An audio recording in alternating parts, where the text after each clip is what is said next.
was like maybe 12 years old, and I was visiting a friend of my grandfather's that used to be in the war or something. It was like an old war buddy of his, and he had shot and killed his own deer, and he was serving venison. And I ate venison until they told me I have to stop eating. It was like so good.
Trying not. And we're back for another episode, a review of the Rurouni Kenshin anime.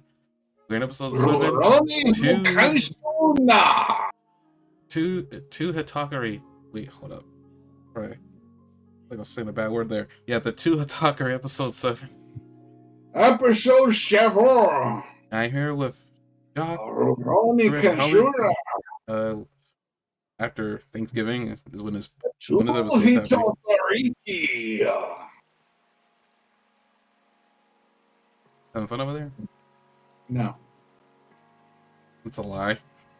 I can hear the fun. There's a party over there. There's a party over here. Yeah, this is after a couple days after Thanksgiving. Yeah. We got caught up off camera, but I need to start involving those into the podcast. But maybe we'll work that out next year. What is that? Those like talks, I guess, catching up. Because some podcasts actually do involve catching up on. I just decide not to because I can. Also, those comments in the chat are wrong, by the way. I was not talking about fried chicken. At least it wasn't just me, it was you as well. It was mostly him talking about fried chicken. No, that was mostly you talking about fried chicken you can never get your hands on again. I know that your mom made the best fried chicken you ever had, and there's a restaurant nearby that makes it that you really like. And I know that that you said that you think it's because it's restaurant fried chicken as opposed to homemade. And that I learned quite a bit about you and how you relate to fried chicken in your life. So I'd like to point out that it was mostly you talking about fried chicken. Oh, you want to start it and finished it. The audience, gentle audience, I leave it up to you to decide who you think is right, who you think is wrong right now. I mean, they ever get comments. Well, if they leave that is not pressuring anybody to make a comment. Just want to let you guys know that that is no pressure. He trash talks about the audience all the time. I know, that's a lie. That is such he does. Especially that one user from Brazil. He trash I talks didn't that one even music. mention that Brazilian, which by the way, I don't even know whether they're still watching or listening and watching. Probably not. Now that they know what you like. Okay, this episode is titled "The Chiyatakari," and this is continuing the confrontation between Kenshin and Kuragasa. Yeah, Kuragasa. I guess we could just start talking. And I guess normally we would probably follow like from the very beginning of the episode to the end of the episode, but I think I'm just gonna cherry pick things to talk about, at least on my end. So I guess we talk about one thing is Kaoru, the person you wrote about. You like her bravery here. Kaoru, yeah. I mean, I think she's one of the stars of the show for this episode, don't you? Like she's the. I mean, we see some strength showing up for Kenshin for sure, but she's the one that kind of pops out and like really emerges as being unexpectedly strong. Okay, I'm gonna do my best to like walk the tightrope here. This isn't offensive of anything, or even like I'm just trying to make sure I don't say anything that hasn't been revealed here. I don't know. I mean, granted, yes, when she broke free of the stronger parallelism technique, that was shocking. But it didn't seem like they showed how it happened. It almost seemed like just kind of just happened. Like she was just stressed enough, which I mean, I guess it's normal for any anime. If you're stressed enough, you can do anything. It was the power of love. Dun, dun, dun. Which is probably going to be a theme for her, based off of this entire episode. She pretty much breaks free of the stronger version of the parallelism technique and stops Kenshin from going all Darth Vader on a discount. Not Bane. Wow, I forgot his name. How did I forget his name? What is that Marvel hero? Shoot. Gambit? Yeah, discount Gambit. Discount Gambit? He kind of prevents him from going Darth Vader on discount Gambit. I don't want to go spin off the topic too hard here, but did you hear that Disney has announced in the last few days that they're going to be doing a continuation of the original 90s X-Men cartoons? They're going to pick up where the last series left off. No, I'm not kidding. It's not a joke. This is not a drill. Seems kind of late. I think it's awesome. But where will the other half of the original series? Are they gonna put that on Disney Plus? I think it's going on Disney Plus. Yeah, like as a new cartoon. Or are they gonna bring the old cartoon episodes?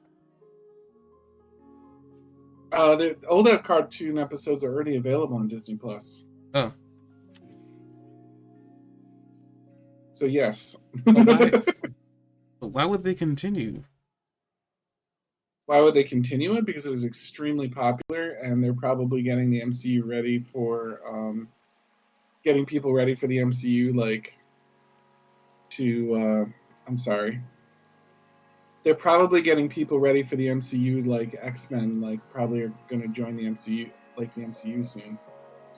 Well, I mean, they kind of already are. I mean, I think Disney owns rights to the X-Men now. Correct, but what I'm saying is that like they're probably getting people primed for the fact that the X-Men are going to be joining the MCU movies soon. That would be my guess. Yeah, I don't really feel about that because I know they had to involve Wolverine, and unfortunately, the actor that I like, I will never play that character again beyond his reprisal of the role in Deadpool 3. I don't know. I would rather him play that character, unless they're not going to use Wolverine, which is quite possible. There's other characters they can use, but this is a hot take, but I'm starting to find Wolverine to be boring. How dare you? No, I'm No, starting I'm to find playing around, man. You have to defend I'm yourself. starting to find it boring because they just won't stop. Like I'm oversaturated. It's like Batman. Batman used to be one of my favorite superheroes, but they've told his origin story in movies so many flipping times that like Well, I mean, I'm bored. I'm bored with Batman. Like here's when the new thing, though. Batman. I mean, they're trying to do the Justice League, and unfortunately, every incarnation of that particular group of heroes, Batman's always involved. Usually, every time I they're going to know. get to that point, they have to retell the story. I'm sick of hearing. I don't care that his parents died anymore. Isn't that most superheroes' origin backstory? I know, but him in particular, like, they just don't shut up about it. Like, I'm all set now. Like, I'm. Yes, it's very sad, you know. But like, tell me something else about him. I don't want his origin story. I want him to be like. How many? I guess how many like Batman stories could possibly be turned into live action movies? I mean, I would like to do the Killing Joke, but I don't know. There's like That'd 80 probably be years. bloody. There's like 80 years worth of Batman like comic history. Like, I mean, of course they can do that. How many would actually transfer over to like live action? I mean, not to keep derailing this. I'm just, because I know they choose stories. And I'm like one thing is like I know like honestly they don't really need to keep retelling Batman's movies. They could probably just use Batman in the freaking movie series, and if you know Batman, you know Batman. Kind of like how Superman too. Like I mean, Superman doesn't really have many retellings of the story, unfortunately, because the Superman movies kind of rub people the wrong way. Some people, like me, don't enjoy the character at all. Huh? Some of them have become straight up trash. I mean, we'll see what they're gonna do with Supergirl, because that's the recent superhero they're using now. After the Flash did a Flashpoint, and not in the original sense that his Flashpoint was supposed to happen. Yeah. Which kind of bothers me a little bit, because I guess before we return to the actual anime, I will like the Flash movie. I enjoyed it for what it was. It probably wasn't as bad as people were making it out to be. But I think my biggest, the biggest disappointment I had, and it was, and like, and most people probably disappointed that Flash was turned into half Puerto Rican. I thought that was interesting. I mean, they wanted to do like they wanted to cover different races. That's fine. I mean, making his mother Hispanic was an interesting move. Not like his mother is all that important too much to who Barry is much later on in his life. But like they didn't include the Reverse Flash, and it didn't even seem like there was, at least that I could tell from the movie, the Eobard Thawne didn't even seem like he was involved. And on top of that, Reverse Flash didn't even seem like he was involved with Barry's mother's death. I could be wrong, because considering that they showed his death and they showed her death and then moved on. Like it was like that whole Batman thing. Like we've done it so many times, but like Flash hasn't been on live action period, like at all. Like the most like live action thing that Flash has been involved in is just the CW thing, that superhero thing that they cut off recently. But that was like 150 episodes. And I really enjoyed that Flash. Grant Gustin was probably go down as my favorite actual person who's played the character. I mean, besides the original guy who played the Flash back in the early '90s.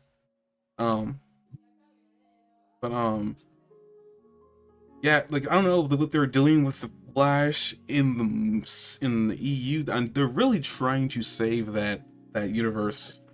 The Flash was probably the closest.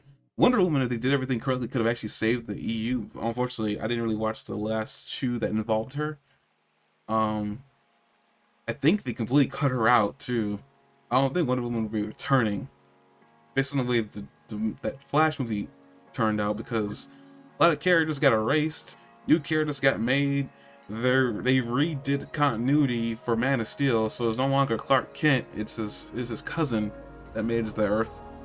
He dies. Spoiler alert, by the way. Batman.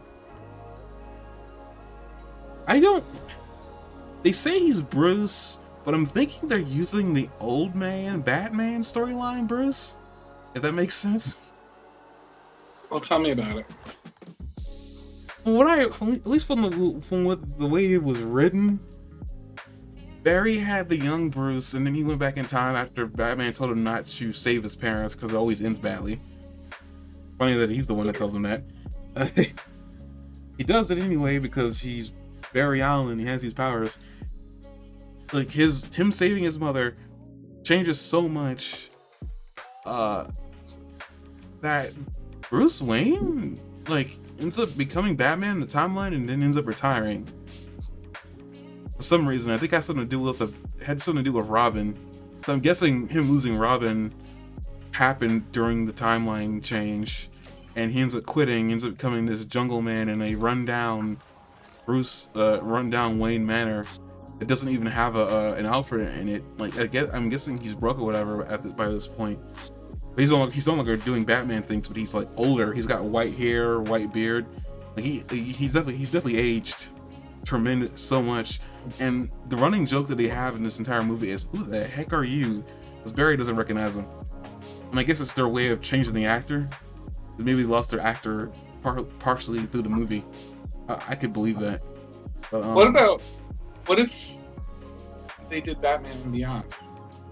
This wasn't Batman Beyond. This wasn't Terry McGinnis. I'm not saying that. You said what Batman story could they still do? What if they did Batman Beyond?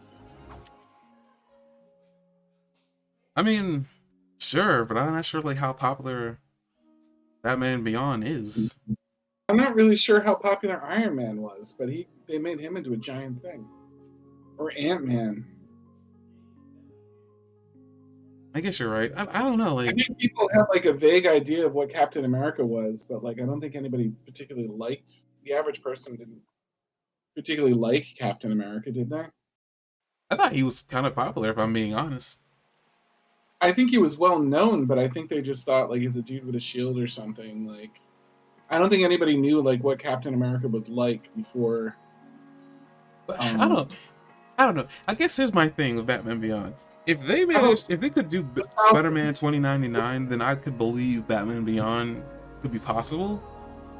And I only say that because like most people, if you ask like who Batman is, they're gonna go Bruce Wayne. I don't think anybody even knows or even cares about Terry McGinnis. And on top of that, because Terry McGinnis's backstory is so weird, like, I don't know if I really want them to do it because I almost feel they're going to change his backstory so fundamentally that it probably wouldn't even really be Terry McGinnis anymore, in my opinion. Because like I mean, partially a part of what Terry McGinnis is the fact that he is Batman's quote unquote biological son. Granted, he's really not really his son; he's more of his brother. We're not gonna get into that here because there's a bunch of stuff that happened in that show that changes how you look at Terry McGinnis.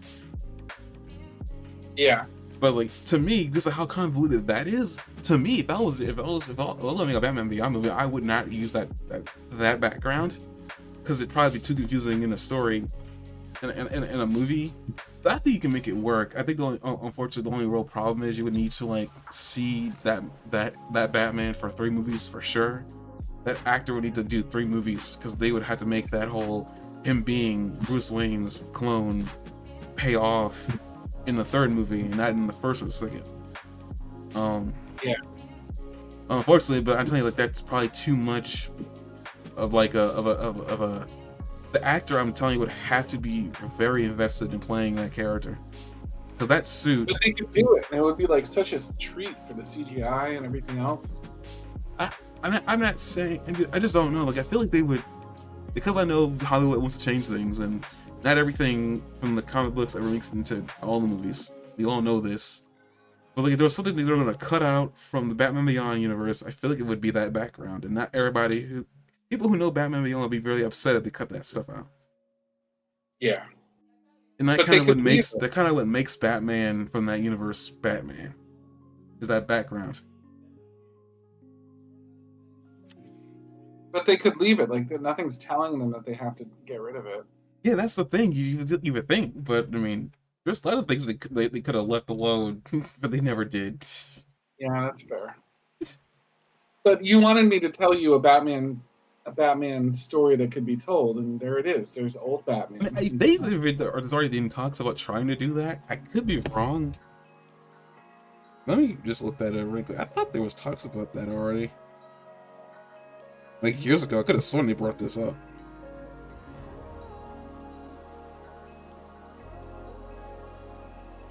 I'm almost certain talks about this. Am I right that they are really making a Zelda movie now? Oh yeah, they Shigeru Miyamoto brought the news on Twitter. I mean, sorry, X. X. I mean, the Mario movie did pretty well, and I liked it. So I mean, granted, it's not going to be an animated sense, so we'll have to see how the live action does. That's weird. I could have sworn there was talks about like a live action Batman Beyond movie or something. Maybe I'm wrong. Yeah, there wasn't. He dropped it. What the heck? Batman Beyond movie starring Michael Keaton was planned. But live action, I don't know the animated. Oh. It was planned, and The Flash did well.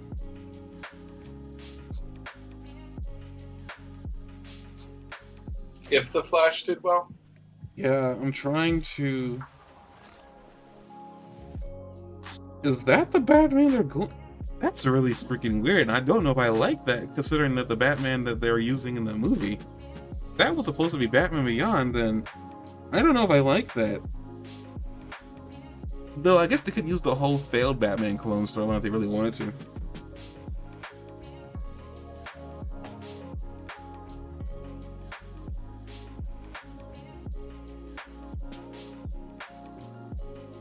Wait, what? The director revealed him that the son of Batman producer Michael Olsen revealed to him that Batman Beyond was in early development. What? Michael Olsen's kid? What movies did he do? He said he did Batman movies. Sorry, this is derailed into a freaking animated thing. I am so sorry. We'll get back on topic really quick here.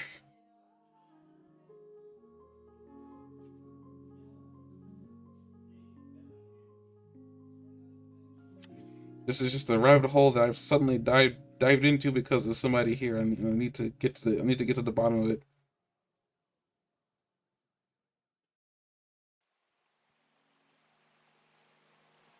That's not who I was looking for.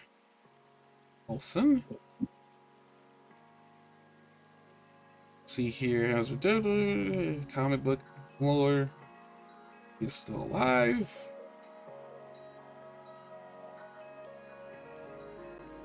I see what you're doing there. Not getting away with it.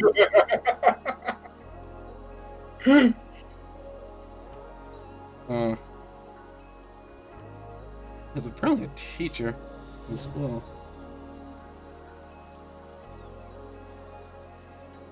Huh. Wait, continue Batman. Oh, he was behind the direct to. Oh, he was behind the animated movies. Oh.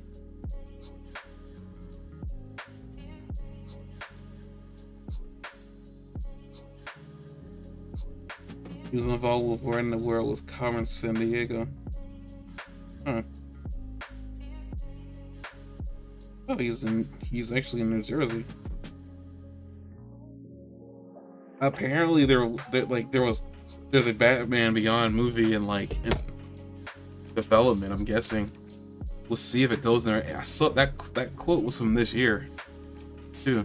It's pretty cool. So I mean, I'm hearing people didn't like the Flash movie, so I don't know what the box office numbers were. I'm guessing the Flash is Jesse's favorite superhero, and we didn't bother watching it. That's how sick of DC's universe I am. Well, I mean, it's changed hands so many times at this point, and honestly, I'm not even gonna blame it on the changing hands. I blamed it on the same thing I blamed it on day one.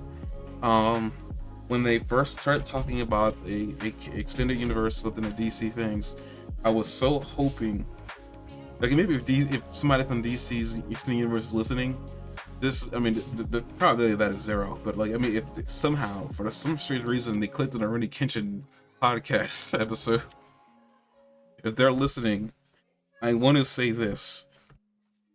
Freaking burn everything down, start over again, and this time do it slow. Marvel did things slow. This is why they're able to do the things they're doing.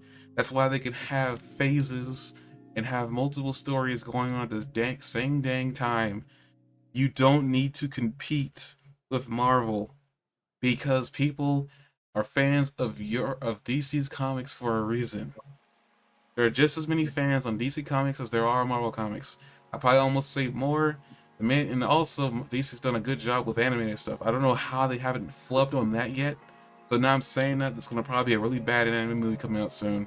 I apologize in advance. But I've always believed, and it's always upset me with how fast they're trying to keep up. I can see they're trying to keep up with Marvel. They're not doing a great job. Of course not, because they don't have the world. I mean, if they didn't actually like mess up with their They made the world. Huh? They could have made the world. They just ruined everything like that they did. I mean, they were just doing things too fast. They were trying to pop up movies like I think every year. It's not just that. Like, for example, they took. You're going to be like one of the first people to disagree with me on this one, I'm sure. But they took Wonder Woman, for example, and it blew up. Like, it was super popular, but it was super popular for a reason. And that reason was that Wonder Woman was inspirational and she connected with women and like the female people that like finally had a hero and things like that. And then Wonder Woman 2, and they had a woman be like the manager for it. Wonder Woman 2 comes out and they're doing like upskirt shots and upskirt angles and stuff like that, and like appealing to the wrong audience for her and like taking her away from the inspirational person that she was in like the first movie. And they just kind of ruined it. Like, I came in and I was just like, well, this is ridiculous now. I really like this character. So they just do a lot of garbage like that, and it gets tiresome. It makes me not want to go see their movie because I've got other things to do, with my money and time. And I'm a parent, which I'm sure like a portion of their audience is parents, and like it's hard to go out and see a movie if you're a parent. So it just never became worth the trouble anymore.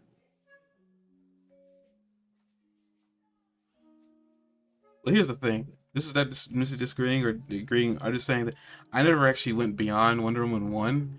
And is that because like I didn't like it? I just never found the time. As the years go on, it gets less and less important because of the random things. I guess I'm probably one of the few people who have probably never watched a single Aquaman movie. And I'm pretty sure some people probably are gasping at that idea because I'm pretty sure the first two I think were really good and apparently fell off after that point. But at first it was like I don't know how they can make a movie about Aquaman, because the Aquaman I was thinking about was the Aquaman that only had the ability to speak to fish. I only like years later, after that whole idea of like that whole Aquaman, that Aquaman that I was thinking about, I never realized they actually went and like rebooted him and gave him powers in the actual background. I was not aware of that, so I didn't know that's what the Aquaman they were going with. When I found out that's the Aquaman they're going with, I thought it was kind of cool. But again, I never had the time, and also I never had anything that like I was able to watch those DC movies on. Because it's not like Marvel where the movies will sometimes pop up on streaming services. For whatever reason, like I think the most DC movies will show up on is Amazon Prime, and for a while there I didn't even have it. So a lot of movies I never even went through and watched. You know what the best, and I think this is probably not even open for debate, I'm so sure of it, but do you know what the best Aquaman movie probably is? I mean, Aquaman isn't really one of my top heroes, but I mean, shoot. Wakanda Forever.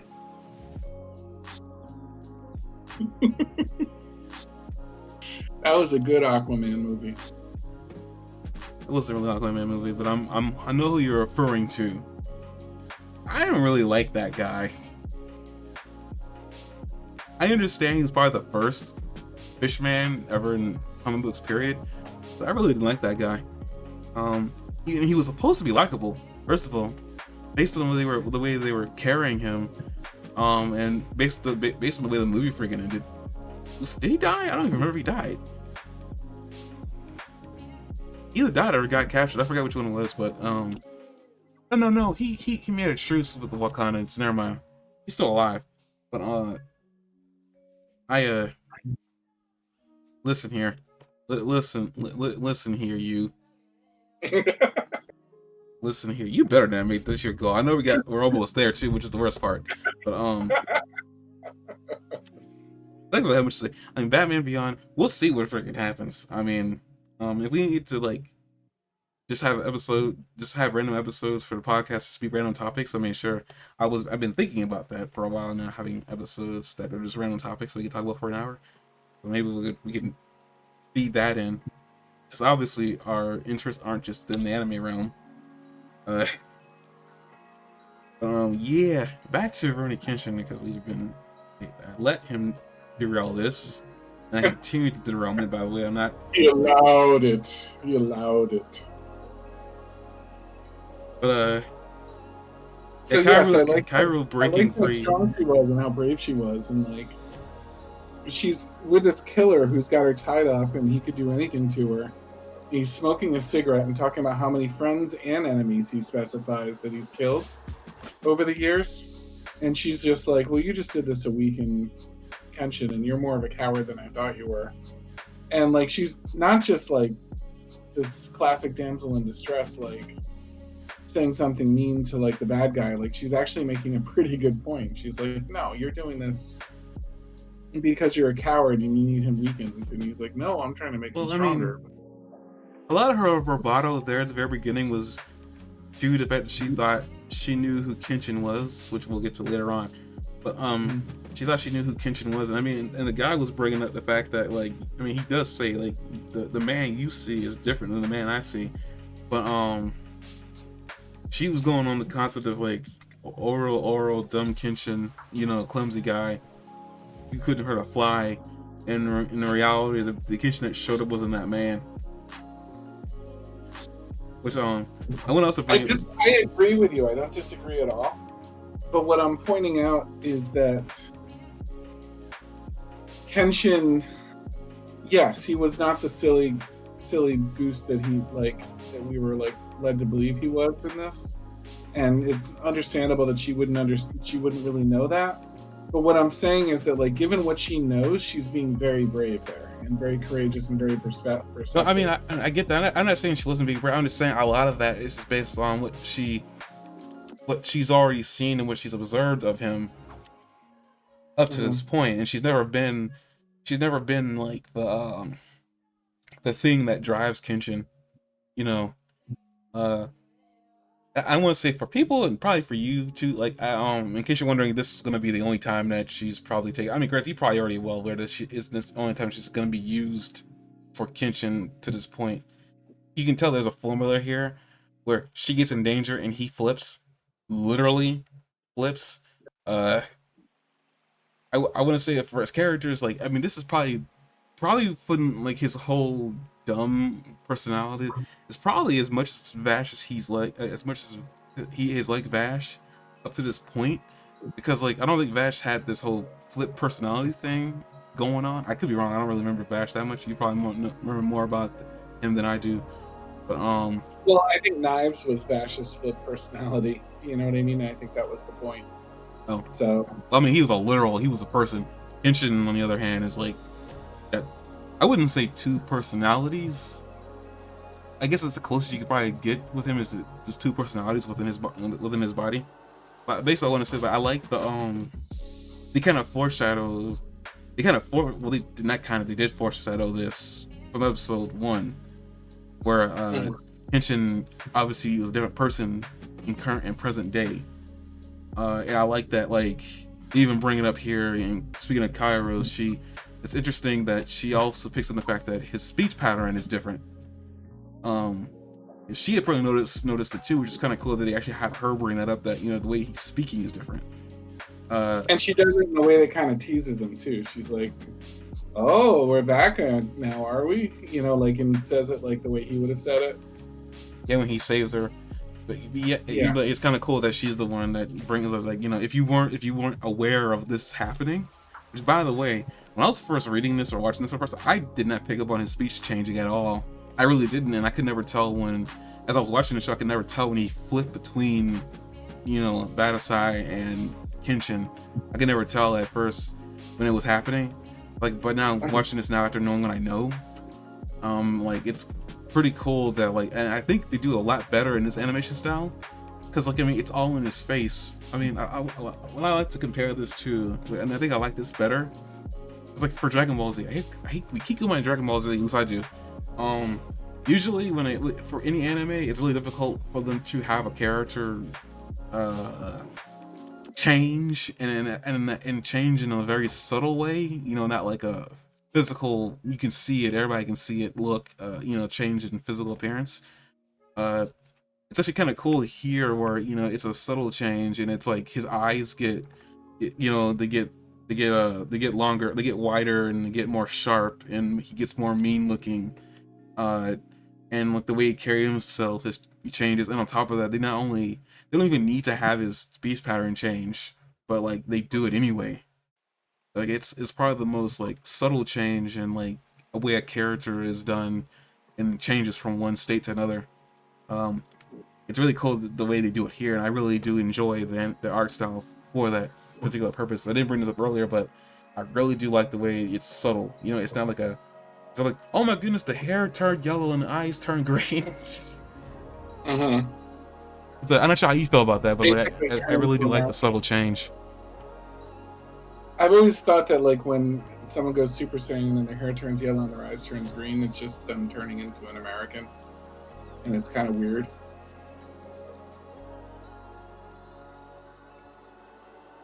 I'm not joking.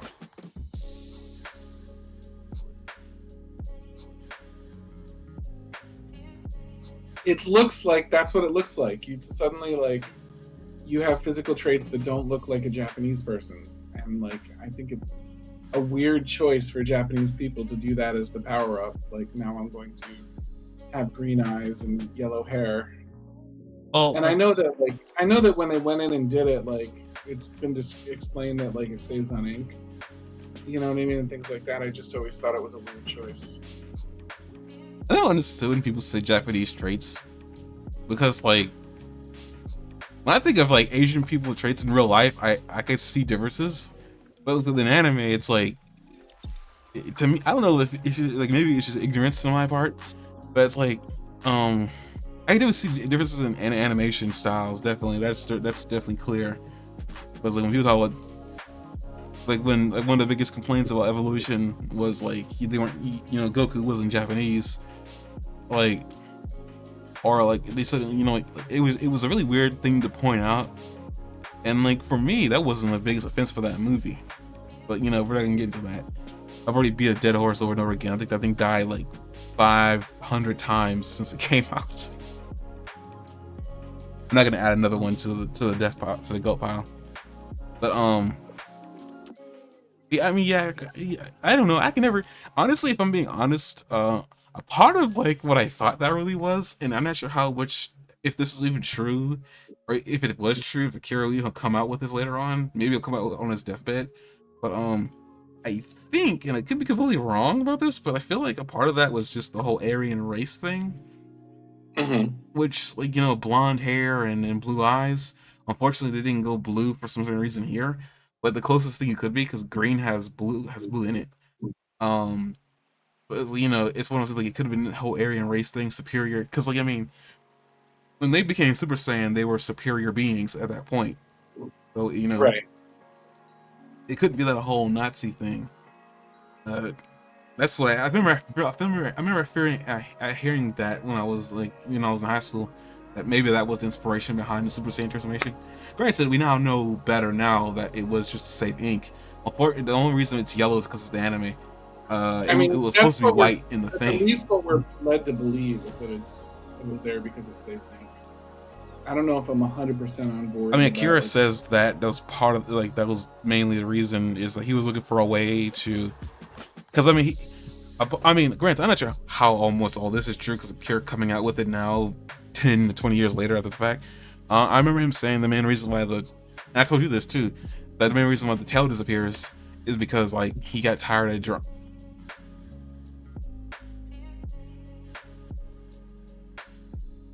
You think I can't see this, huh? you know you can. I can see, and you're just making fun of me at this point. But a little bit. This is what people come here for, the random. At least I think that's what people come here for. The randomness of everything. But Akira got tired of having to remember, and apparently a lot of his decisions were because of remembering things.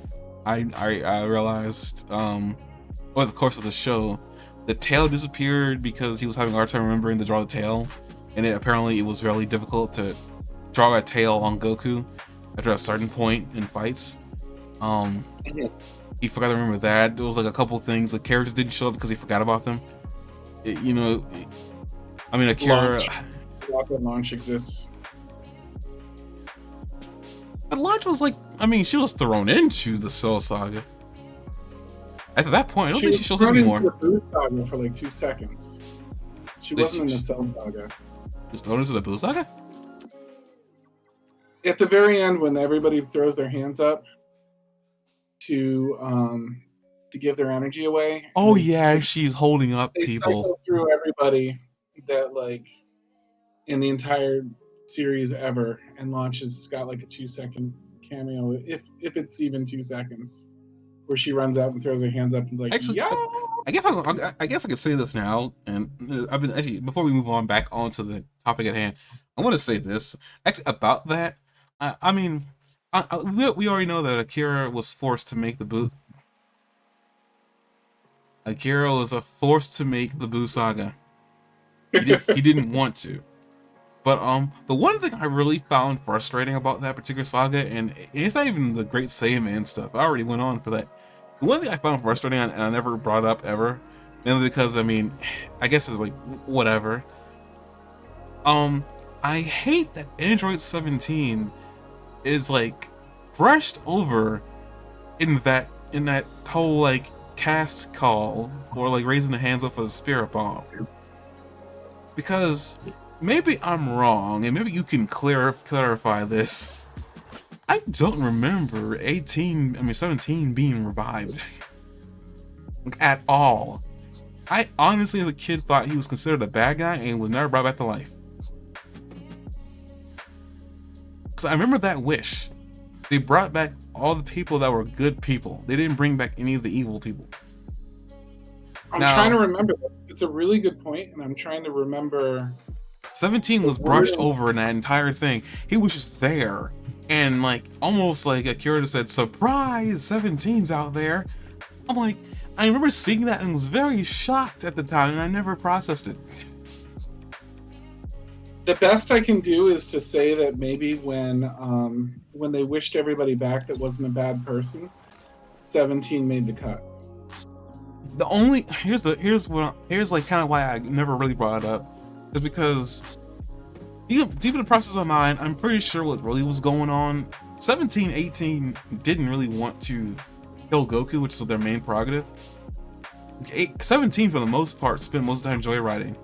You know, he knew he needed to kill Goku because it was the process he was designed for.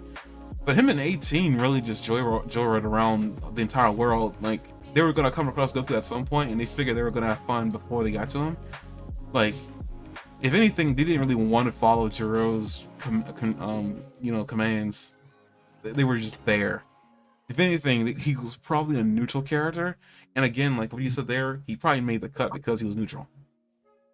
Cause like he technically still has that. I'm pretty sure he still has that command to kill Goku in his programming, but he just ignores it. How do they bring 18 back? Do they specifically wish her back? Oh no, like 18 gets thrown up. Gohan punches Cell so hard that he just throws him up. That's right. 18 never gets revived. That's the other thing too, because I remember thinking about that. I was like, did at some point 17 get vomited out and I just didn't see it? But no, it's just like 17 just gets revived. And maybe Krillin, maybe no, because Krillin's wish was to remove the actually, didn't Krillin's wish say remove the bomb from both 17 and 18? Yeah, I think it did. Okay, I am so confused then. Nothing. It must be something about the way the wish was worded or something like that, that they somehow knew that 18 was back, I mean. Or 17. The 17 was eaten first, right? Well, absorbed, I should say. Yeah. There's no way he could have fought back. No, he tried fighting Cell and then he lost and he got absorbed because of it. It's gotta be because maybe it's like 17, 8, and 17 doesn't qualify as an evil person. He's just like, he was just a robot, I guess is the best way to put it. Maybe he had no allegiances. It wasn't a robot, though. Well, cyborg, sorry. But maybe he had no like allegiances at the time. I mean, 17 was about the life and he never went after Goku. In fact, we never knew he was there. I mean, unless you were very acute. Should end the podcast. I just ended. Nobody listening to this in the future will know what's going on because this isn't being recorded. My co-host is being cheeky over here. But okay, moving back on to the freaking episode at hand. I told you it'd be 7, 10, 15. But yeah, pretty much the episode flows. To recap the actual podcast portion of this podcast, we said that we focused on the fact that Caraway was strong, that she didn't know the true side of Kenshin, and I argued that even though she didn't know the true side of Kenshin, that she was given the information that she had, that she was being very strong and brave and standing up to this guy and making a pretty strong point about like that he was kind of weakening Kenshin based on what she knew about him by kidnapping her, and he shows up. I mean, he could have done anything to her at that point. He could have killed her just to tick off Kenshin more, like she didn't know what her fate was going to be with that, but she was made of stern enough stuff that she didn't mind and was going to have her say anyway. So I shout out to her for like standing her ground through all that stuff. I thought that was pretty respectable. If I remember correctly, the creator of the show actually never intended like Kaoru, I guess, to be all that important, if I remember correctly. I think he even talked about the main reason was she's plain looking, which I would say I don't really think she's plain looking. I think she's really pretty, but I mean, maybe it's like the whole Japanese thing, but he was like, the way she designed was on purpose. I thought it was a joke that no matter what she looked like, they were gonna say she was plain looking because she was like over a specific age. No, I think that's just I mean, this is an overgeneralization, but I'm only making this overgeneralization based on what I know, the very little I know about like the history of Japan and how women were treated and how women are seen and how women are supposed to dress. Like, and based on this time period, it probably would have been way harsher for women in the first place. But like, I'm guessing because she doesn't wear makeup, she's supposed to be plain looking. At the same time, it's like, even if she is quote unquote plain looking, she's really pretty for not wearing makeup. But yeah, whatever. But yeah, I guess speaking of Kirk, we can talk about him real quick. Something he's a part of the main episode in the fight. I find it interesting that I think last episode I don't think it was clear if maybe he had met Kenshin back in the day. But he clarifies when he's talking to her before he shows up that he in fact did meet Kenshin, and I'm guessing Kenshin does not remember him. Well, I mean, it wasn't like a very memorable moment for Kenshin, was it? I would think it would be, because I mean, I mean, to be honest, like, he killed 3 people and didn't let the last one go. Now, somebody would probably say, like, why didn't he just kill him? You know he would come back. Not necessarily. Based on the way Kenshin was acting when he was 15, I'm guessing the time period that was, maybe 18. Kenshin was young enough where I would think that, like, his, like, ego, which was clearly he had one at the time, would let him believe that maybe he's scared him enough that he would never come back.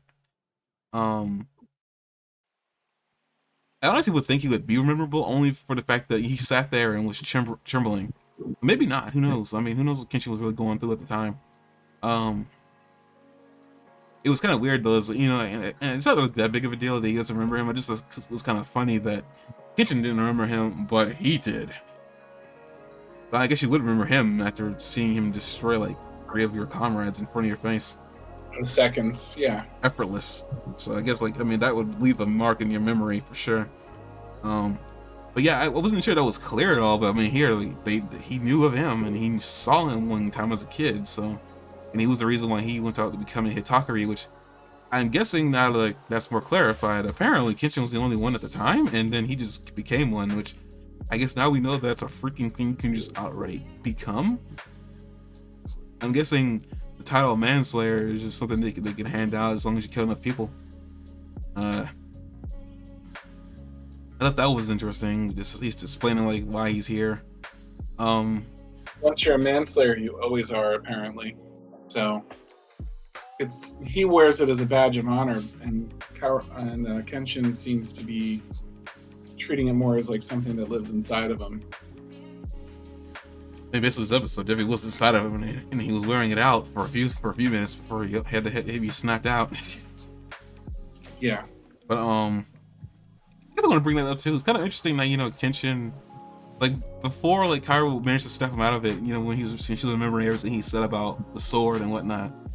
How he admired her naivety for wanting to wield a life-giving sword.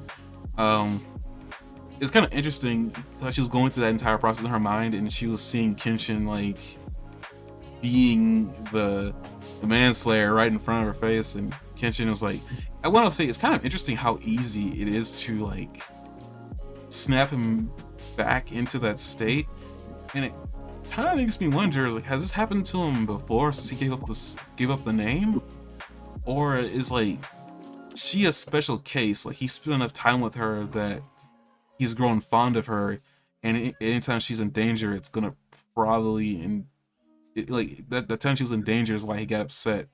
Because I mean, that guy, he said he spent a little bit of time looking around, gathering information, and the little bit of information he gathered apparently allowed him to see that she was a weak point, which is like intriguing that he was able to see that far in. Because up to this point, nothing. He wasn't able to see that far in. He hid behind a fence and listened to them talk about it, and they spelled it out in no uncertain terms. But it wasn't even like it was spelled out. It was kind of inferred that maybe like, she had bringing her. And they're like, well, they're not bringing her because she'd be a weakness and a distraction. And he's like, aha, a weakness and a distraction, and something that would take him off. He used her as a guaranteed chip, saying that taking her would revert him back to his old ways, but there's no guarantee that would have happened. He might have just gotten like upset, and it wouldn't have triggered the reversion that he wanted so badly. Seemed like a pretty good bait, though. Yeah, but he had no I guess what I'll say is, like, he had no way of knowing that he spent enough time with her that she is an Achilles heel. No, but it was as good a plan as anything, wasn't it?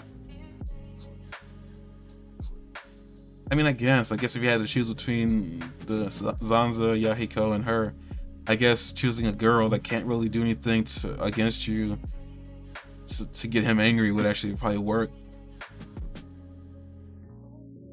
Right.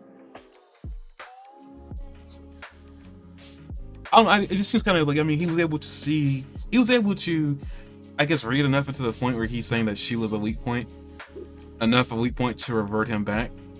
There's nothing there to say that he would like go back to being the manslayer, and taking her. I mean, all she guarantees is that he goes after him. Right. But he was positive that she would be the thing that would trigger him. But yeah, that was interesting. You know, like that whole. Like, I guess one of the things like I like also is the fact that like it's clear Kenshin has like a move set for when he's the Hitakari, because like he doesn't use all his moves like when he's just regular Rurouni. Because one of the he's not using his deadly moves. I mean, yeah, what I'm saying, but he's also got moves that like he can move at light speed or really move really quick to the point where that guy couldn't even see the sword gleam and his body move. He's got the moves like Jagger. I hate that those words triggered the song in my head. I hate you for that. He let the moves like Jagger. Sorry. But I'm just gonna try and move on here. I'm very we talked about that. Talked about throwing you off balance sometimes. That. Oh, I guess we could talk about Kuragasa's transformation. First of all, wasn't expecting that. Second of all, Incredible Hulk. Before we do the transformation, what did you think about the fact that Kenshin got stabbed through the shoulder at 6 minutes and 45 seconds, and kind of shrugged it off and seemed to be pretty functional despite that? I think Kenshin is just used to that. I mean, being a swordsman, regardless of how good you are, I suspect that he would have gotten hit by a sword eventually, at some point. I mean, not everybody's gonna fight. I did a forward roll once when I was taking karate. I did a forward roll once and hurt my shoulder. And the next morning, like, I took a shower and I got out of the shower and my shoulder really hurt. And I wanted to test to see how bad I was hurt. And I said, I'm going to pick this towel up off the floor. No matter what, I'm going to pick this towel up off the floor.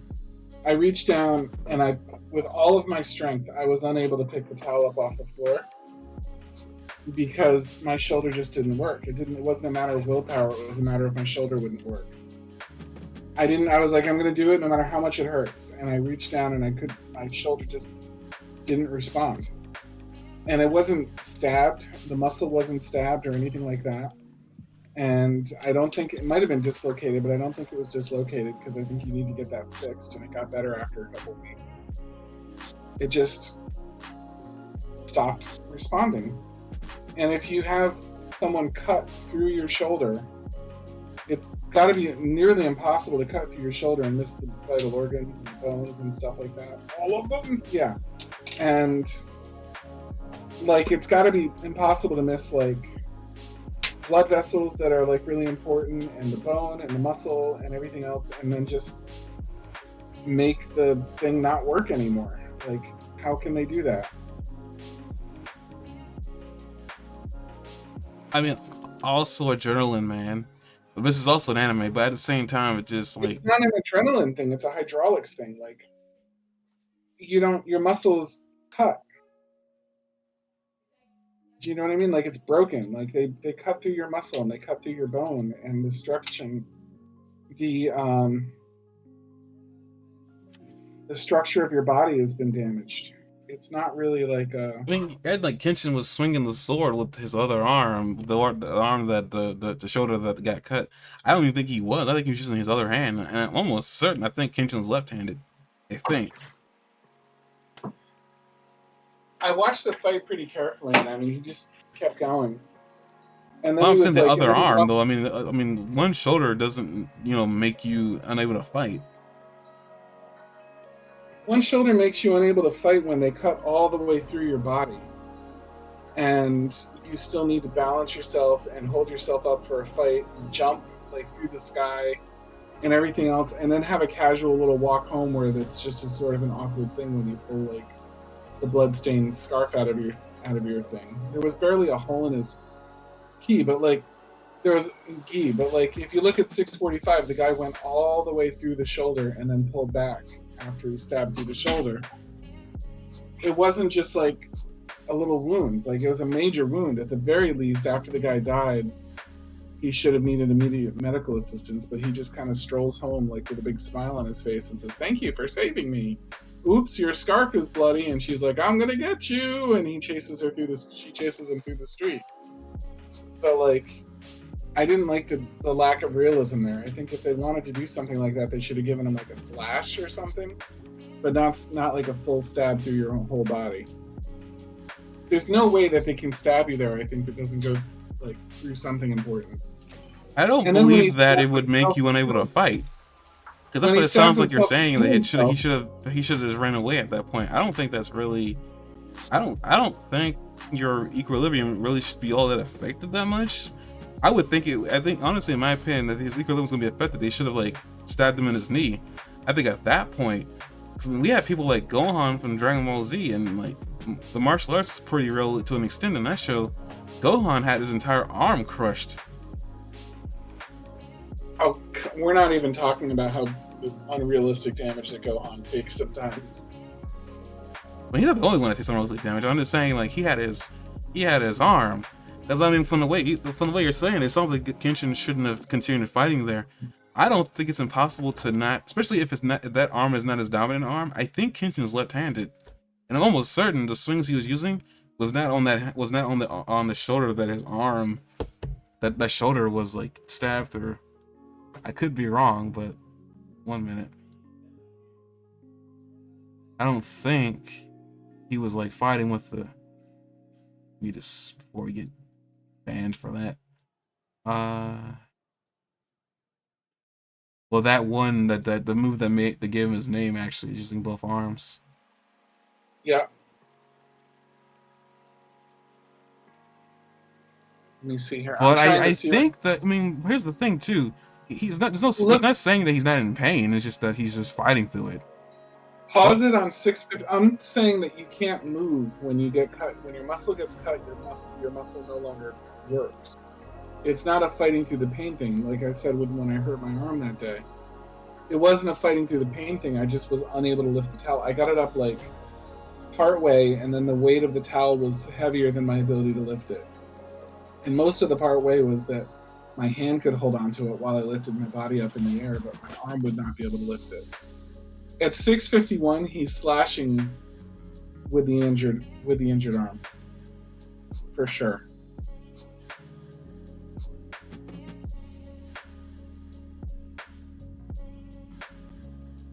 And he's fighting an extremely powerful opponent. And sometimes he's fighting with both hands, like when he blocks it with the hilt of his sword. Oh, wait. He doesn't get injured until right there. Okay, so he was fighting with his right arm for sure before that. You're right, though. He does swing with the sword and the hilt. It doesn't even look like it goes through. I mean, I'm looking at it, and it's like, it's just the tip from the looks of it. It doesn't look like it's going through his entire arm. It does, though. Like, what the heck? All the way through. That was a really weird animation. Tell you what. If you watch the scene where he like actually stabs him, it goes all the way through his shoulder. I went back and looked at it a couple times because I was like, I wanted to confirm that it wasn't just a jab in the shoulder, like to take him off. It was actually a stab through. So look, it starts at about 7:02, and at 7:05 or so, you can see where he continues the shot, the jab through. I feel like that's a really weird animation, and the jar forgot where they had the sword, because it doesn't look like it goes through. I mean, anyway, it absolutely goes through. But anyway, when Kenshin gets stabbed there, it does phase him. Because Kenshin's face is like, what the heck?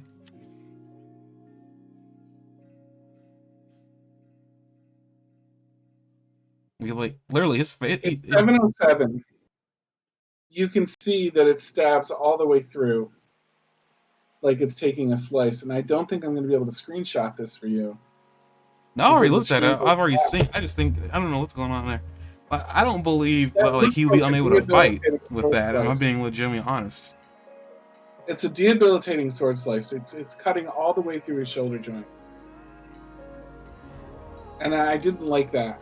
It might be an animation error. I will be willing to accept that, but it's too much to slice all the way through your shoulder like that. You're cutting all the way through the joint, and it's too much. It should have ended the fight right there. And he, at the very least, I mean, should when not like be able to. the very beginning of that attack At that the he very does least, doesn't should look like not it's have been able a full. to. It's meant to go through all the way. I don't know why they have the when he cut away and it cut right back on the side. His sword's already going through him. That doesn't make sense. He stabs him, leaves it there for a second, then he follows through with the stab. No, because it doesn't move. It just like cuts away, and then we finally cut back to him, and it's there. It's like further in. That doesn't make any sense. Yeah. Well, anyway, it's all the way through because you can see like the way it's built, and you can also see that it wasn't a stab on the top of his arm or something, because like when you look at his gi, it's got a hole farther down than that, and it's also on the arm of the gi. So it's just a bad move. It was a bad move for them to make that wound like the way that they did it. They should have done like a poke or something like that, or a slash, but not just all the way through his body, because then a lot of what comes up for me, it broke my immersion a little bit. But like, you seem to be the only one that seems to have that broken immersion. There's two of us. What are you talking about? I'm talking. I'm like literally. I mean, it didn't really bother me. I don't know why it bothered you that much. It didn't really bother me all that much. Mm-hmm. I didn't see it until at first I was like, wait a minute, and then I went back and saw it again, and I'm like, it went all the way through. But like the first time, I watched this episode twice. I watched it a few days ago and I watched it today. The first time I missed it entirely, and the second time I went, wait a minute, and I went back and saw that he went all the way through. So it might have been like a missable detail for a lot of people because it just happens in part of a second, but it still happened. That's honestly based on all these comments I'm seeing. No one even seems to bring up that whole thing you're talking about. On top of that, like, I mean, the show isn't really meant to be realistic. Some people's like whole, I mean, and this isn't just in the jab at you. This is more like a jab at people who, I guess, have problems. And I understand like some things probably will bug you on certain things, but like, some people have problems about small things that I don't really think should matter all that much. I mean, if that ruins your immersion, it's gonna happen multiple times. Well, I don't know. There's a. Is this about like? I mean, is this a connection to maybe like some of those guys' whole like arm being like him in a sling and him still being in a sling by the end of the episode? You know, the funny thing is that with Sanosuke, I don't mind it so much because it's kind of like his power is to be able to take like his one thing is that I can take a really big hit without going down, and like they've already told me like as part of the narrative that he can do that. But Kenshin, nobody said Kenshin has super heroic like endurance or anything like that. I would have wanted to be prepared for that, and that's the problem. Like I wasn't given. I mean, I think this whole swordsman aura thing might just be a part of it. If there's like a way to like make that less of an issue, because they do bring up swordsman aura in this freaking episode. It's a part of the it's part of how the intimidation thing they're showing, even the whole paralyzation. If there's anything that maybe this kind of a problem that should be had is like the fact that like he can Kurosaka can like choke somebody with that paralyzation technique. I get muscles can spasm and paralyze, and I know that like your body can kill you. I mean, there's no debating that. It seems kind of like in the realm of fantasy that you have the ability to put your willpower and to do that to somebody else. Even if the person you're doing it to is a not superhuman girl that you're using to get to the main character, but still it's just like even that's really weird. I mean, it doesn't really bug me all that much or bug me at all. It's just one of those things. I mean, if you want to like, but it's been established in the universe that these things can happen, and I was told in advance that was an ability that he had. That like there was something about his abilities that when like everybody went up against him, all the gun using. All they did was stop though. They told him in advance that all it really did is paralyze them. It didn't say that he could like stop them from breathing. They asked how can he beat the gun wielding police officers, and they said they just froze up. It's like they stopped moving. So this is just an extension of his, like, he's powered up and like he's doing things at a higher level now because he's got a higher level opponent. And he's never needed to use that specific ability so far. He made someone paralyzed, and he's like, I just did that, but more this time. And I'm like, all right, Maybe I you're can more kind of buy amazed it. at this character than I am, and maybe that's the disconnect. I'm not more amazed. It's the universe building was established that this kind of thing can happen. That, like, a plot twist of exactly what the show has explained to you that he can do, except a little more, a little stronger, is not something that like I can't handle. Like it's within the universe building. Sanosuke, like was said, like he's a really tough guy, and he can take a really big hit and recover from it.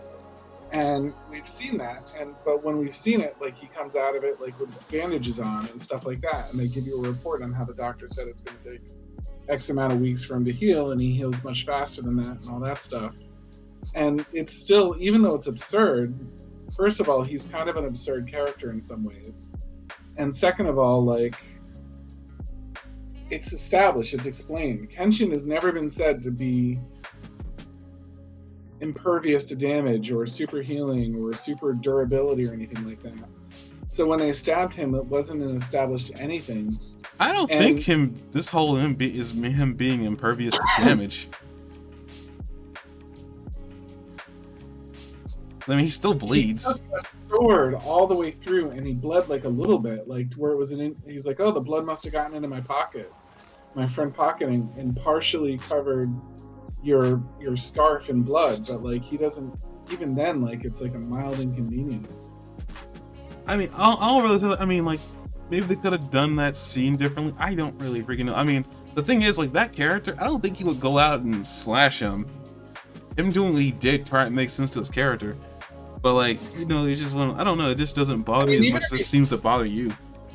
Even if he just stabbed Kenshin and it looked like a pretty good stab, and Kenshin stepped back and held on and winced and held onto his chest for a split second, and then the guy kicked him to the ground, I would have said, okay, he's in just as much trouble as he was before, but like I don't have to wonder why he can survive. Doesn't Kenshin go to the ground after that attack anyway?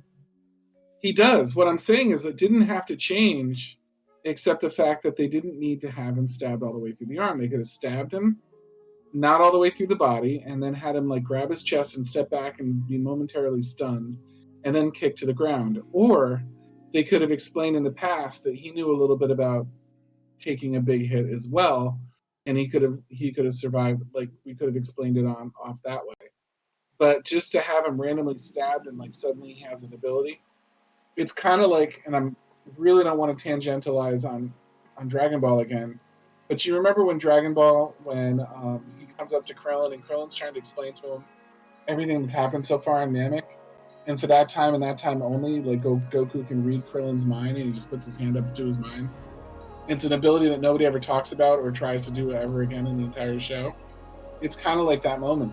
It's like, I don't know, him getting stabbed on the arm is an ability. Like seriously, like, I don't. It is Sanosuke or whatever his name is.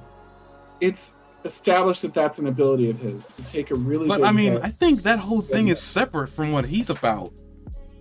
Right, that's what I mean, and that's why it doesn't. That's why it doesn't feel believable, even though Sanosuke can do it. That Kenshin should be able to take a stab through the shoulder all the way through, like directly where his arm meets his body, and like first of all his arm should have been almost severed, and second of all, like he shouldn't be able to use it in a fight after that, especially not swinging his sheath so hard that it breaks somebody's arm. So it is not believable to me, and if it's believable to you still somehow, go for it, have a great day, but like it's not believable to me. I think they animated that poorly, that moment.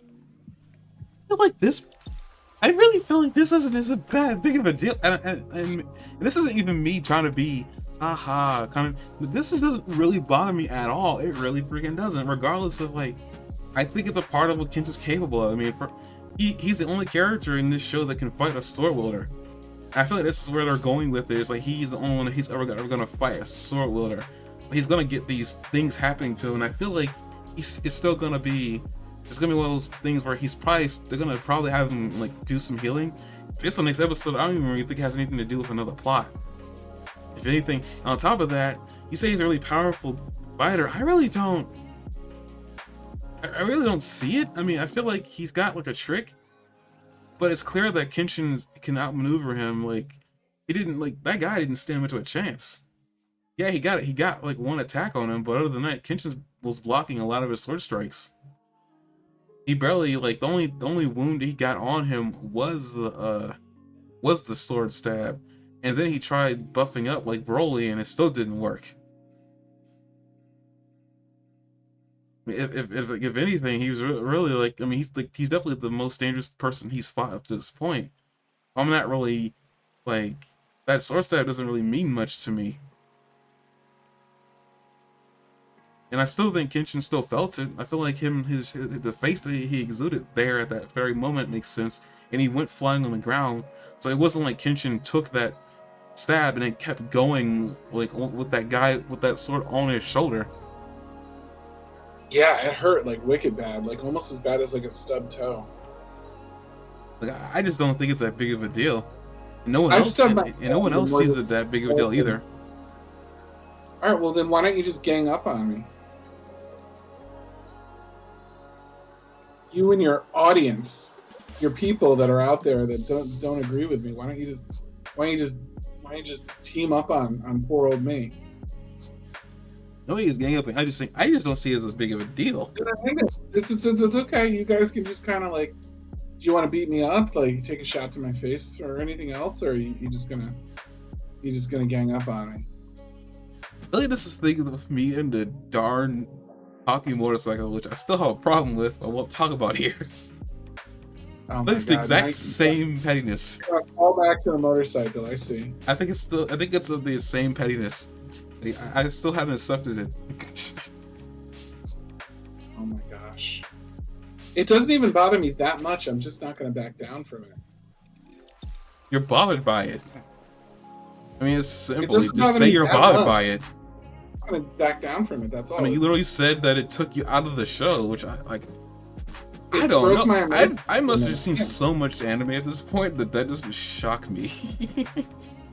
It just broke my immersion. I don't know how. Because I'm really into it. I think it's a really cool just show. I mean, not every ability or whatever or what they're capable is gonna be said to you before it happens, because sometimes there's no good way to display that beforehand. And I still don't think his taking a sword to the arm is like an ability. I just think he knows how to fight through the pain, or not really fight through the pain, more like utilize his muscle groups in a way, because he's been fighting people like since he was a kid. So I don't think it's impossible to believe that like maybe he missed an important like muscle fiber. I know you're not gonna believe that, but like, I mean, maybe he missed important muscle, muscle strings in there. It's freaking possible. Not everybody, no matter how skilled you are, there's still minute variables in the world that can make you miss your shot. That's why I said I feel like all this is really because you say you're not, but I don't know if I really believe that or not. That you're really amazed with Kuragasa, because I'm not really, and maybe that's where a lot of my problems with that statement is coming from. It's like maybe if he was a more powerful guy, maybe, but it's like he's not really all that strong. He's got like one trick. He's a threat though. Well, not really. I mean, I would say if you landed more blows on him, maybe, but no, he only really got one shot, and it was a trick shot too, because like Kenshin didn't see it coming. Yeah, just a little around the back, risky kind of shot because he realized he was being too predictable. But he only got one good blow in there, and honestly, I would have been more impressed if he managed to fight Kenshin on level when he did the bulk up move that he did. And did something with it, which is unfortunate because he didn't get the chance to do anything with it.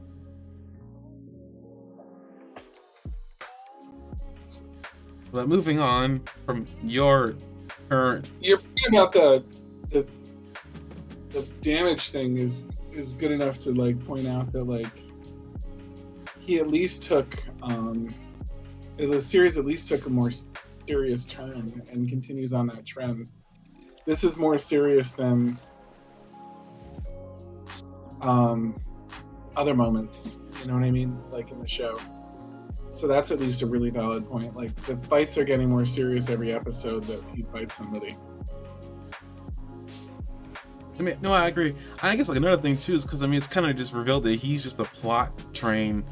You know, just saying this is where the other people are gonna come from that are gonna fight you now from the major government because they want you dead because they don't like you.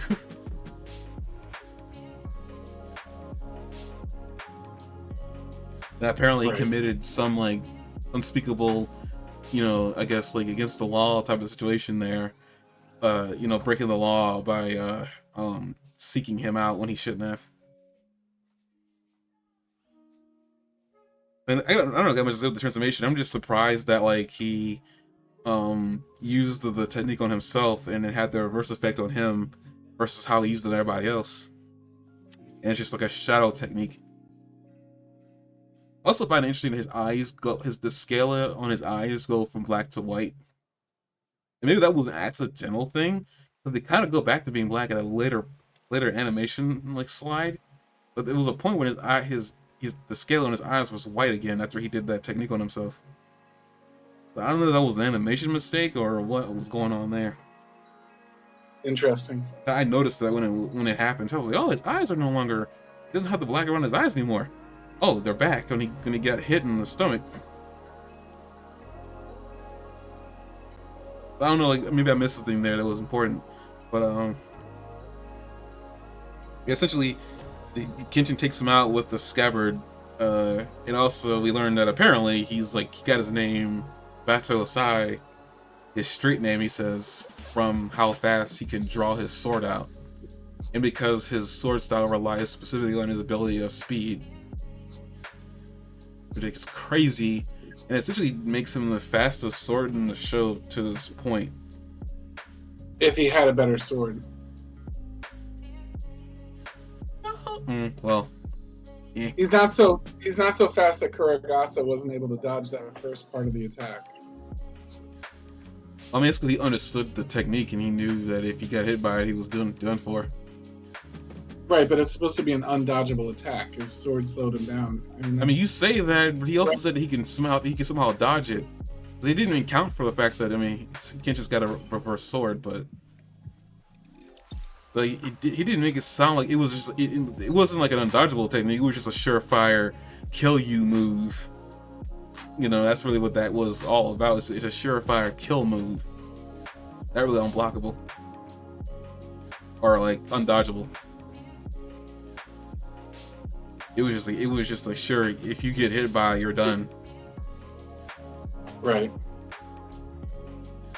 mean, yeah, he dodged it all right, but Kenshin also realized that I guess he also had like a backup. A better argument would be that Kenshin didn't have to miss, but he was still trying to disable him. So he took a bluff there, and then he kind of like was expecting him to dodge it so he could break his arm and disable him and find a peaceful way to do this without killing anybody. Yeah, speaking of like blows, I mean that's an argument that I could believe, that Kenshin didn't have to miss. He missed because his real goal was to hit with the scabbard and break his arm.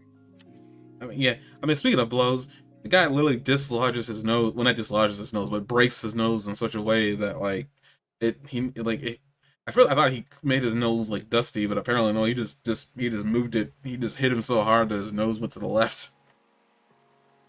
Like that was amazing. I was like, good gracious! If that actually was a sharp side of the sword, I think that guy would be dead. Like for sure. Like there's no, it's game over. Kenshin was using the sharp side of his sword. But after his little fight with Kuragasa after Karu, before we back up, after he hits him and breaks his arm, he's about to go in for the kill. Karu breaks free of the paralyzing technique, screams out to Kenshin. It reverts him at the last second back to normal. He rushes over to her as she's about to faint, because I'm guessing like I will give the show that at least it didn't. It wasn't that whole she broke free and she was fine. She broke free and she was tired. So Right. so her willpower, she used a lot of her willpower for that. He goes over to grab her before she falls, and then they're all happy. He reverts back to normal. She makes fun of his speech pattern, and it's all about to be happy moments. And then Kuragasa is standing right behind him. Kenshin realizes the danger he's in. Kuragasa's like, not only I could understand the fighter, but her too. And then he stabs himself and ends the fight. And then we learn about because he doesn't want to be bored. Well, part of that he doesn't want to get caught by the police because he knows that he's going to get put in jail or put to death. Well, I guess if he really wanted to die, he could have just let himself get caught and they would have ended his life for him. But right. But he didn't want to get caught by the police, so he ends his life, and as his life is ending, he tells Kenshin that, like, in no uncertain terms, that he isn't going to be the last person who's going to come after him. It's setting up the real fighters, the real dangerous guys that are going to come after him next. I mean, that was already the case. Sanosuke already came after him for a very similar reason. I don't think he was after him because of the Meiji government.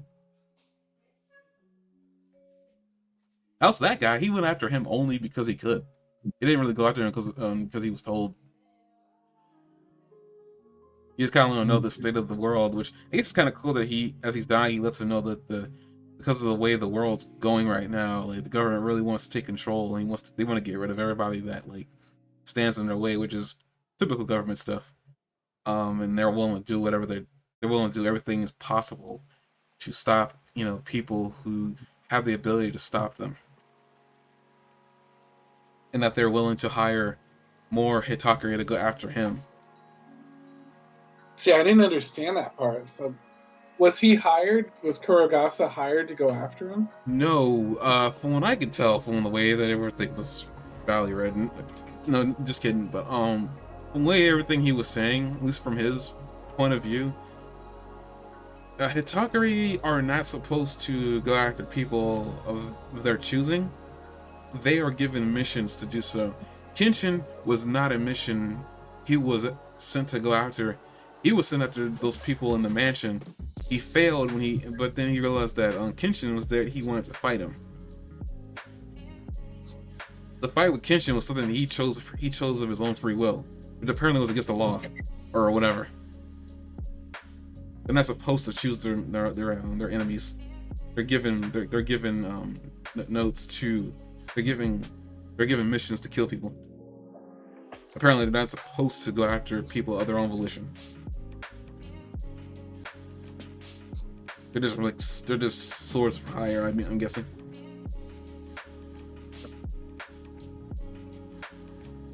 All right, I was having a tough time following that. That's basically what I understood from it. It's like he wasn't like the fight with Kenshin was something he did of his own free will. I guess he killed himself because the government realized, I think he does work for the Meiji government, but I don't think the Meiji government realized that he was fighting another Hitakari without their say so. I'm guessing. Right. So I'm guessing is that if he were to live and they caught him, they would have probably punished him severely.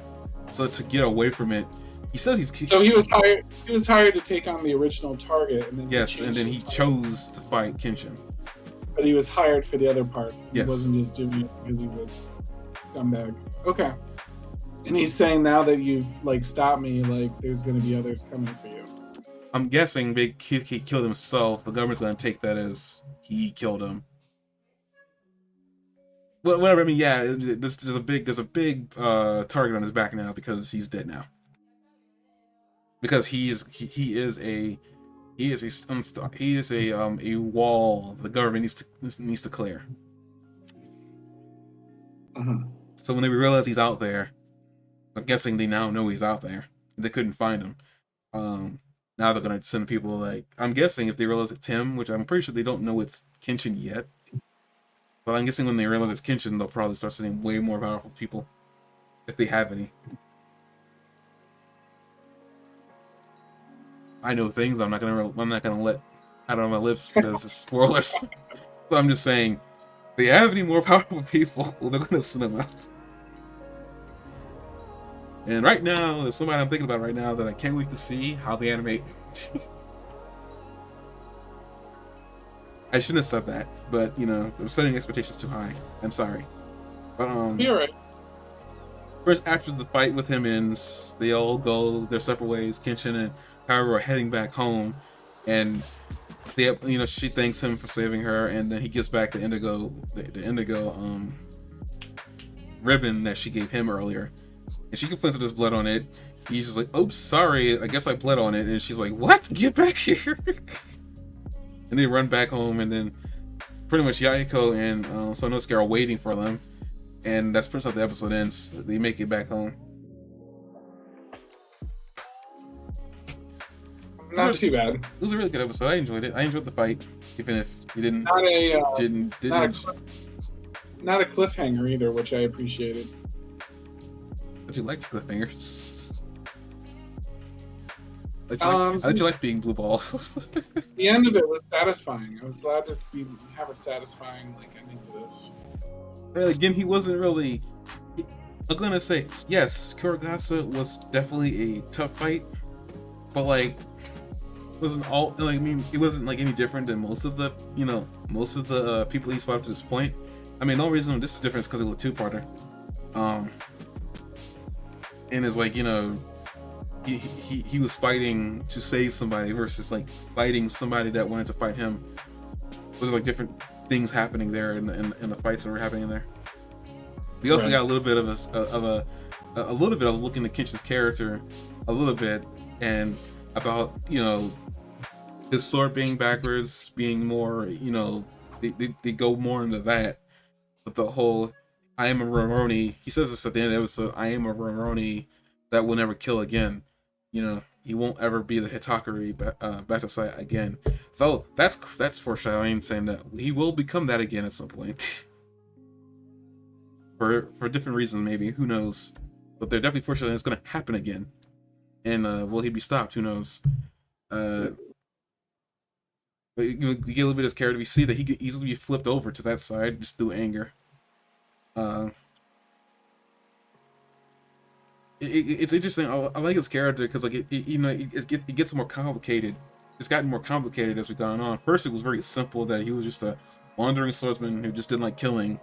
We learn more about him, saying that he used to be a deadly swordsman, and then he stopped for some reason, and then he's wandering for a while until he runs to a girl that clearly he's got a thing for at this point. That apparently her being in danger, makes him slip and flip to his original ways of fighting and speaking, for that matter. And his character's getting a little bit more complicated as we're going on. It isn't as simple as it was, which I enjoy. I think I actually enjoyed this way of doing an overpowered character, because they nerf him other ways. They don't need to nerf him power wise. They can nerf him personality or whatever wise. Yeah, I think that's cool. Which is a refreshing take. But I wish I had a lot of historical background or actually, the episode was just a really good fight scene for the most part, and some really cool character development from Kaoru. When she when she breaks out of the technique, and you see that she's a lot stronger than she thought, and confirms that she was stronger than she thought, and that she was really strong at the beginning of episode 2 when she stands up to the guy. So honestly, the most plot significant thing that I saw in this was really the development of Kaoru and Kenshin, and the show of her strength, that she was able to just sort of instinctively break out of the spell that was cast on her, for that lack of a better word, the technique that was used on her. I say spell that was cast because he says he cast it on her a couple times in this episode, but that was some of the big plot development there. We knew Kenshin was going to win, and we knew it was going to be a tough fight. It was a really cool fight to see how it went down, but we kind of knew that he was going to win. But I didn't know that Karu was going to be able to break out of that, technique the way she did. So, and nobody else except Sanosuke has been able to do that. And she has no training with energy that we know of. So I think that's especially admirable of her. I mean, he does say sword aura a couple of times in passing. I mean, cast is probably maybe a good way to put it because sword aura is kind of mystical in itself. Right. But I'm pretty sure they're really just building off of the whole idea. I mean, and this just like goes before you end this off here. This is kind of just goes for any anime swordsman. Usually, it's stated that like depending on how strong a swordsman is anyway. Typically, when they wield a sword and they slash with it, usually a projectile wind attack will come after it. I'm guessing this is probably just a build-up of that, like, really strong swordsmen are able to project their will into their blade. And, normal sword fights would look different than a supernatural sword fight. Supernatural, quote-unquote, sword fight.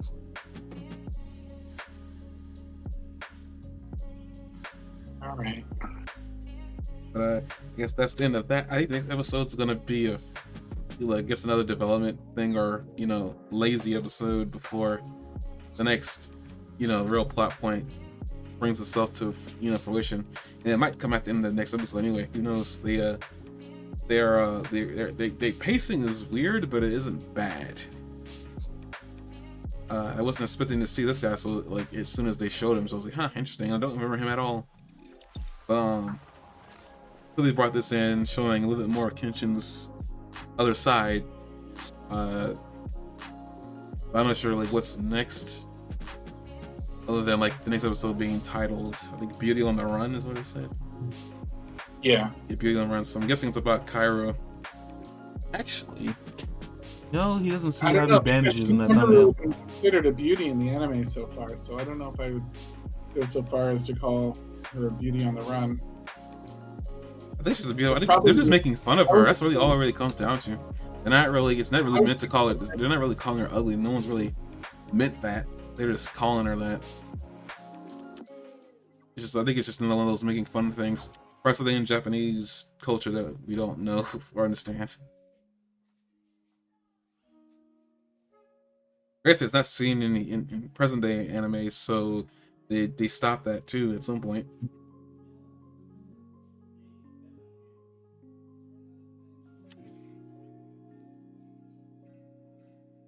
Yeah, I don't know. I think they're going to introduce a new character.